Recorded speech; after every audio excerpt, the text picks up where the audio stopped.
A very, very, very special welcome to each and every one of you people that have joined this brand new webinar series sponsored by Grassroots Health.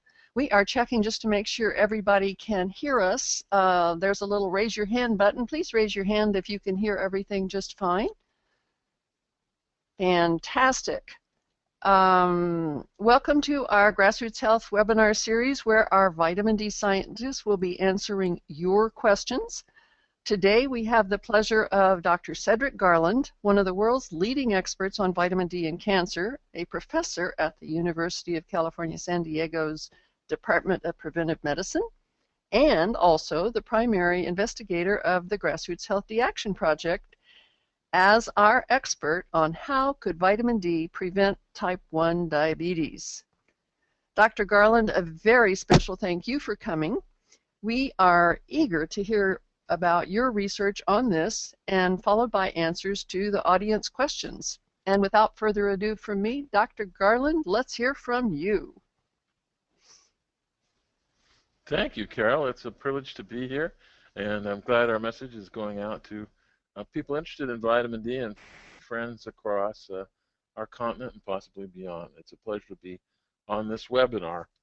I am excited today about the opportunity to talk to each of you about the power of vitamin D to conquer a disease. This is the kind of thing that doesn't happen often in a century or a lifetime, but it's a discovery that leads to the opportunity for eradication of a disease. And so I'm going to be telling you 4 studies in the next few minutes, or 4 stories that relate to studies of vitamin D and its role in diabetes.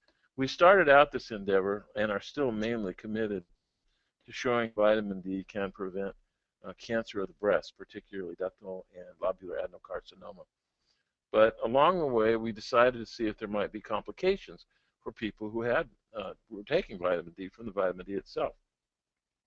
In the course of doing this, we came across the history of diabetes, a horrible disease affecting about type 1 diabetes, affecting about 50,000 people in the United States each year, about half of them children, and a disease that results in dependence on insulin on a daily basis, regular monitoring of the blood, and ultimately results in organ failure, and in some cases even more dramatic and atrocious complications. But it was even worse in the earlier chapter preceding ours, and I'll just summarize it quickly. There was a professor of medicine in Canada who read an article that he said piqued his interest in diabetes. The article was by Minkowski, now, and Opie, Schaefer, and others, and it suggested that diabetes resulted from deficiency of a hormone secreted by the pancreas, specifically in the islets of Langerhans. And it had already been named insulin, but nobody could get a net over it. And Banting was someone who wanted to eradicate the disease and decided to try to get it. Well, insulin only lives for about 4 minutes after it's excreted, and people have been trying to isolate it, but it was gone by the time the analysis was completed, and enzymes were eating it up.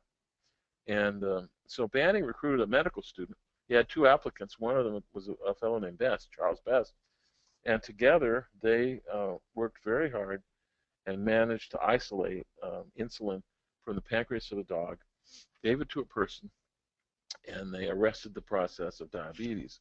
Before that, it wasn't uncommon to go into a large ward and see 30 children laying in bed, entering comas with their families around them, knowing that there would be no escape from the comas because insulin is needed to allow sugar to enter cells, and in its absence, the sugar does not enter the cells. It builds up in the blood. The cells are starved in the brain and elsewhere, and the child becomes comatose. And this was happening to about 50 children a day in North America, sort of like the Sandy Hook tragedy on a grander scale every day. And the discovery of insulin ended the first chapter, namely we didn't get comatose kids to the degree that we had before. But we still have kids with type 1 diabetes ending up with premature mortality and a lot of suffering and organ transplantations along the way. It's the main reason for organ transplantations in the U.S. So Banting and Best got things started, And that was in about 1930. And since then, there hasn't been any real progress, in my opinion, in type 1 diabetes until a group in Europe decided to set up some registries. They set up 52 registries worldwide, and they published the results from the registries. And those results uh, gave an intimation that the rate was higher in northern latitudes. And a group led by, the first author was Sharif Moore. It's our group at UC San Diego and the Naval Health Research Center, decided to plot the cases, the incidence of the disease worldwide. And what we found was that diabetes was very, very common in high latitudes distant from the equator, and virtually non-existent at the equator. And this is the same thing we've seen for breast cancer. The high rates were in Tierra del Fuego, Argentina, and Canterbury, New Zealand. And the low rates, those were in Barbados, Cuba, Santiago, Chile, mostly places right along the equator. And it got down to virtually zero incidence at the equator compared to a high of about 60 per 100,000 population in Finland. And this is published in a paper by Moore et al. In the in a journal called Diabetologia in 2008, and that could be made available through Grassroots Health. Well, at any rate, that convinced us that we had a phenomenon, a disease that was due to vitamin D deficiency, plain and simple, and that it could be eradicated if we repleted vitamin D.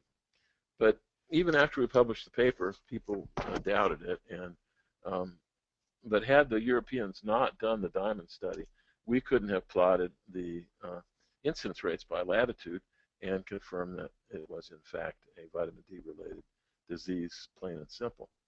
It is true that there are a few genes that can confer a higher risk of type 1 diabetes, but unless there's a great degree of inbreeding, those are not particularly significant. The next step then was to do a study in the military led by Ed Gorham and colleagues, and that study is also available through Grassroots Health.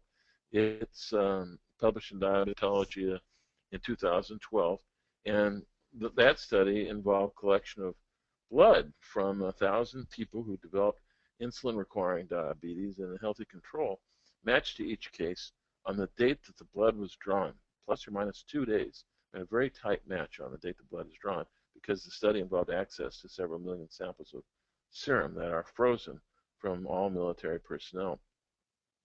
And what that study found is that people who had low vitamin D, less than 18 nanograms per milliliter, had 3.5 times the incidence of type 1 diabetes.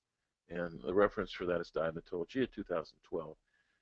And so this study is the largest ever done, and it confirms that as your serum 25-OHD goes down, your risk of type 1 diabetes goes up. It's a neat dose-response relationship, and with only minimal, only a little bit of extrapolation, it suggests that levels of vitamin D in the serum, 25-hydroxyvitamin D in the serum, in the range of 40 to 60 nanograms per ml, are able to, in all likelihood, eradicate this horribly atrocious disease that causes so much misery and premature mortality.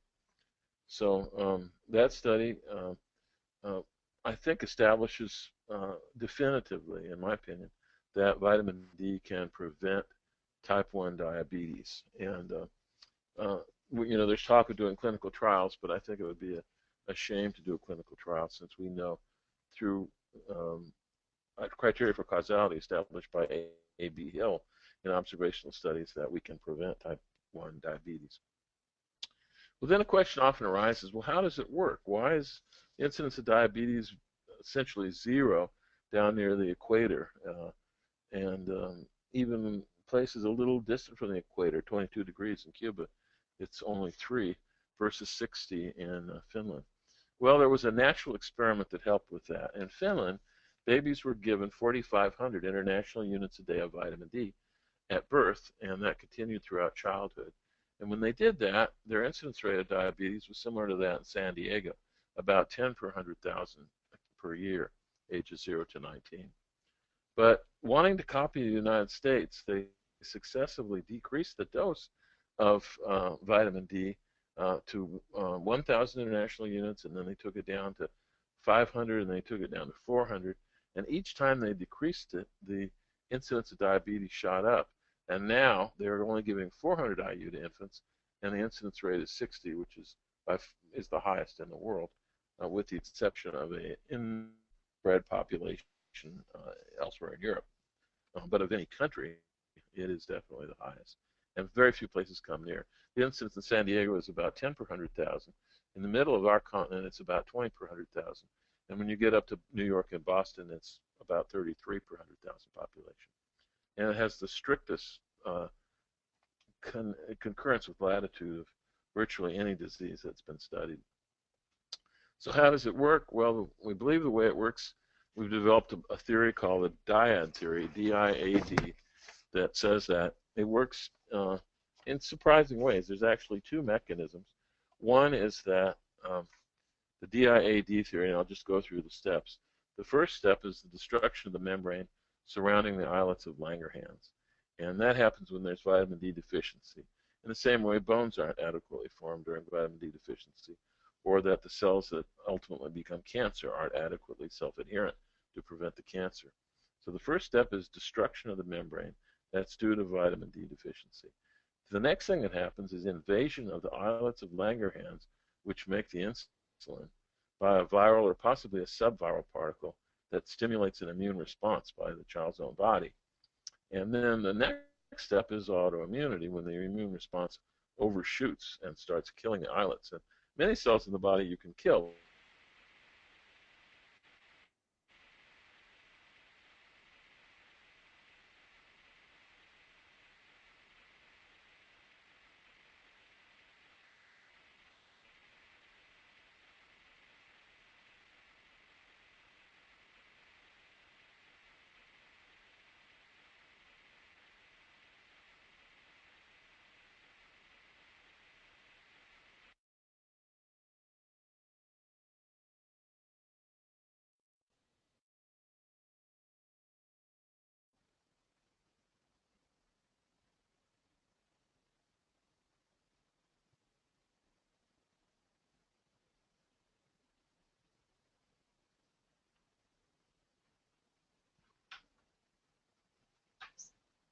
What? I did.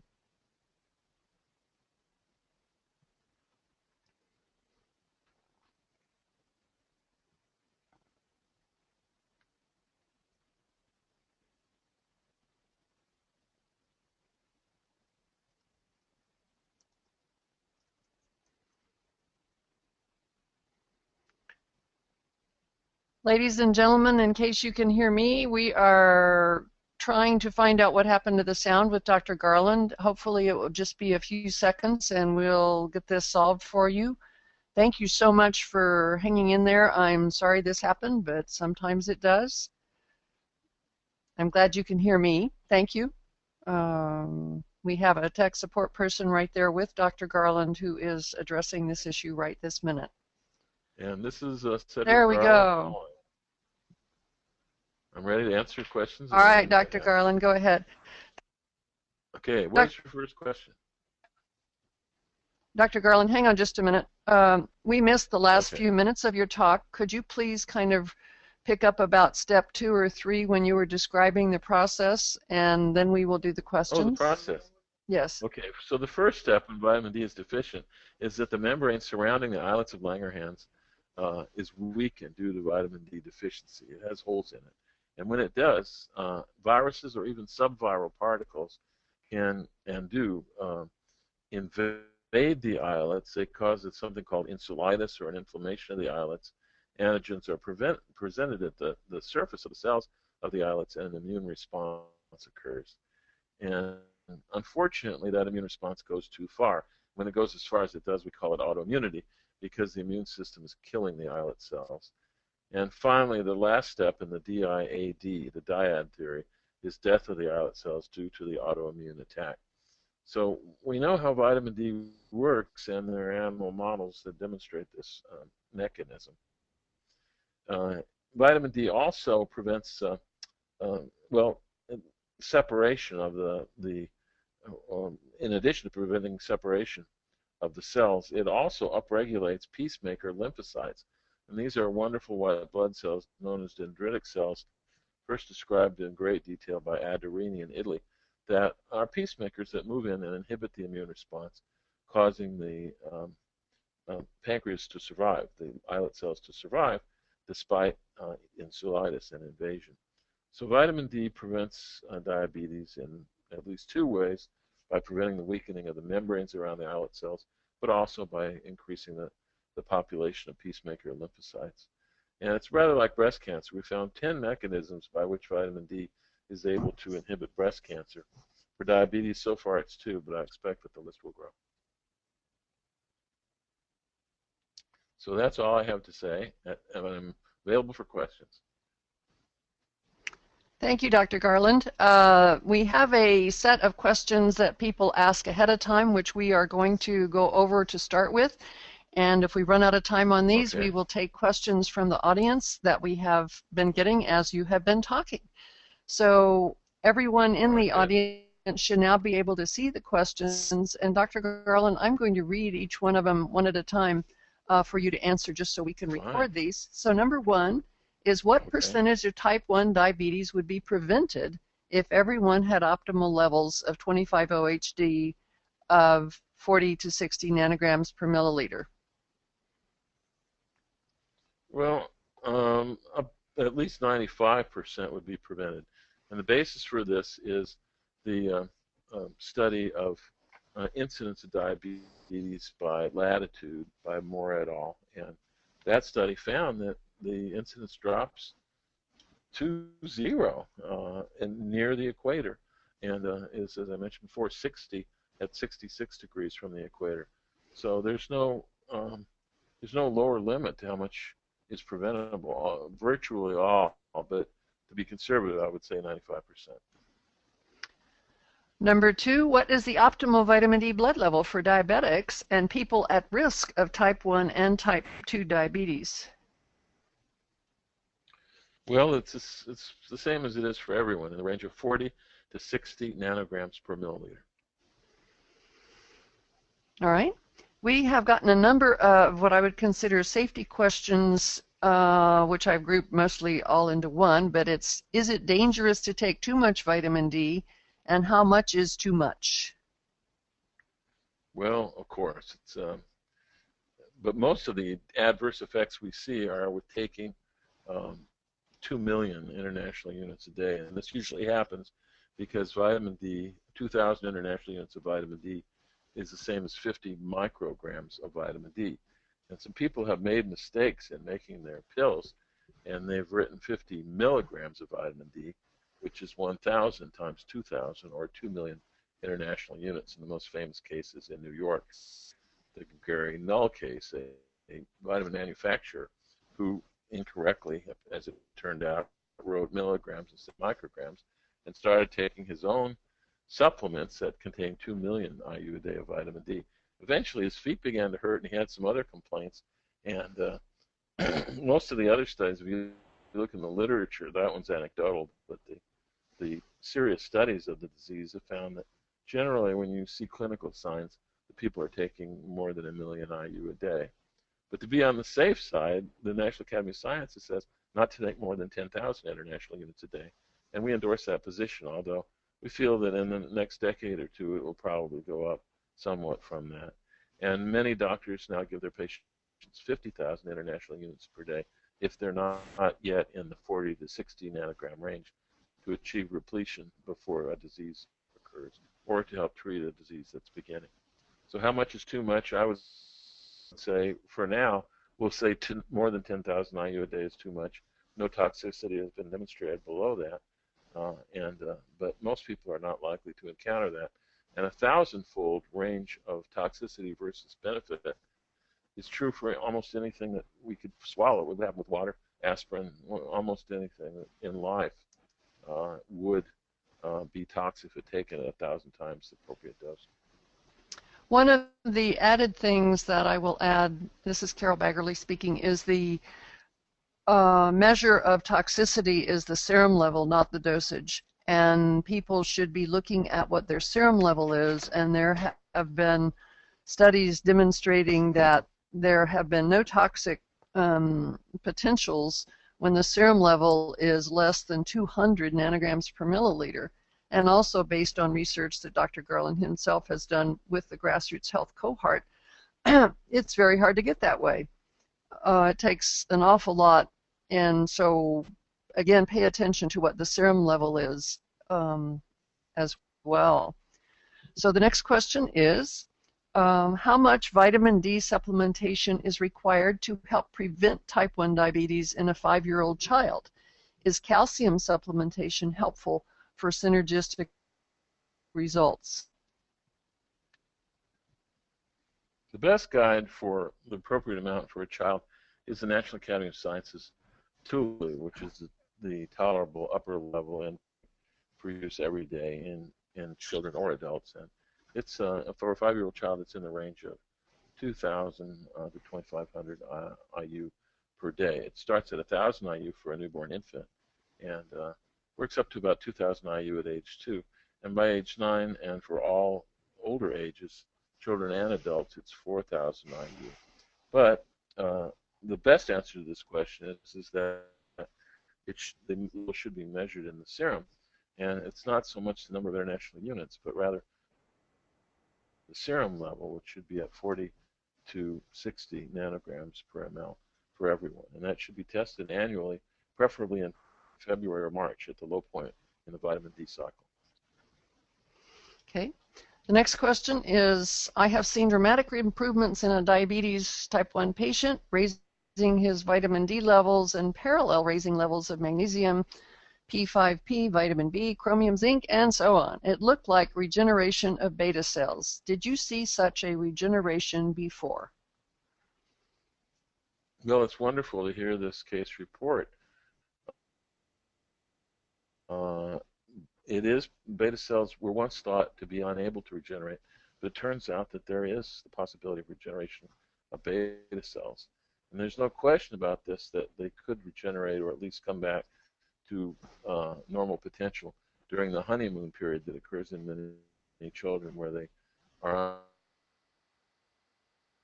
on the verge of diabetes and no one knows what to do except watch. And treatment with vitamin D to an adequate serum level should result in regeneration of beta cells. So yes, I think it's a very good prospect, and there are studies now that show that beta cells surprisingly are able to regenerate. The next question, are there different doses required to meet the goals in nanograms per milliliter based on adipose tissue? Isn't it more difficult to raise serum levels?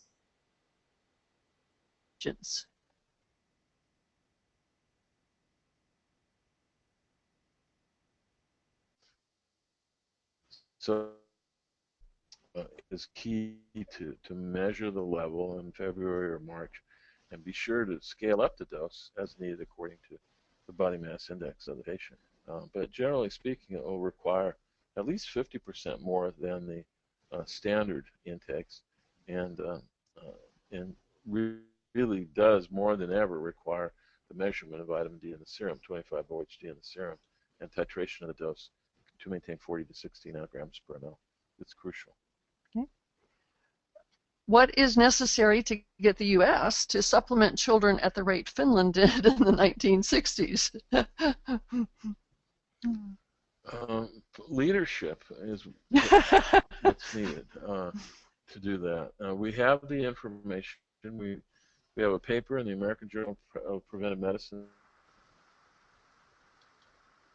while the diabetes in kids went up when it was dropped to 400 IU, and how low it was when it was at 45.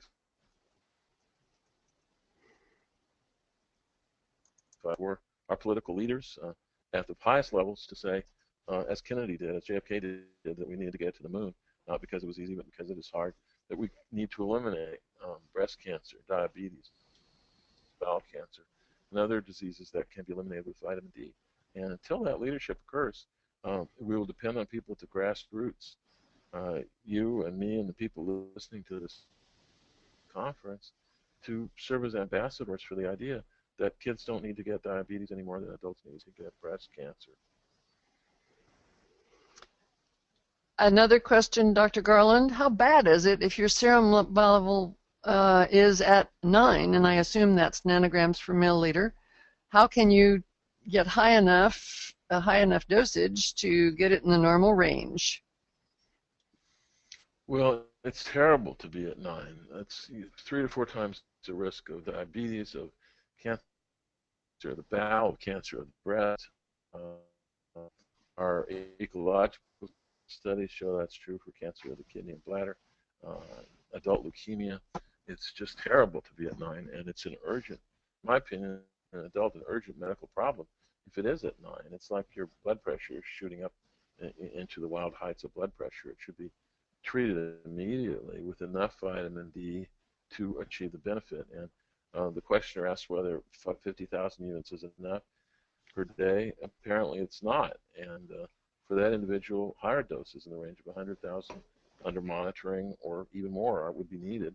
And it's possible if there's a problem with absorption of vitamin D, it may require some sun exposure, carefully, closely monitored, no more than 10 minutes a day, never turning the skin pink, to get that level up, because it's very dangerous to be down at 9.9. All right. How much vitamin D would a 12-year-old just diagnosed with type 1 diabetes take? An adult for prevention. What other supplements or activities, if any? Well, most doctors would take the measurement in the blood first in the 12-year-old, and then probably administer 50,000 IU a day at a minimum until the child is in the range of 40 to 60 nanograms per ml. And I would think that would be the best approach. As long as it's being monitored, it's okay to go well above the 10,000 IU that we recommend for people who are only monitored occasionally. And right. What other supplements, activities, if any? Not really. The only thing I would say is that the vitamin D should be taken strictly as vitamin D3. It should not be in any other form combined with vitamin A or other compounds that can compete for the vitamin D receptor, and should just be regular vitamin D taken by itself, ideally in the purest form available. Dr. Garland, one other question has come. Well, actually, we've got a whole bunch of questions. Thank you all for submitting your questions. We will also be recording answers to some of these after our session. But one of the ones that has come in while you've been talking is, can vitamin D reverse type 1 diabetes? It's very likely, based on projections of the work that we and others have done, that it can reverse it during the honeymoon period. And this honeymoon period, it happens in at least a third of children with diabetes. If watched carefully, it might even be more than that. And that's the point at which the population of beta cells has not been depleted. There's still beta cells present. And sometimes the season changes, summer comes along, and the children get better. And so it's quite clear that in people in the honeymoon period,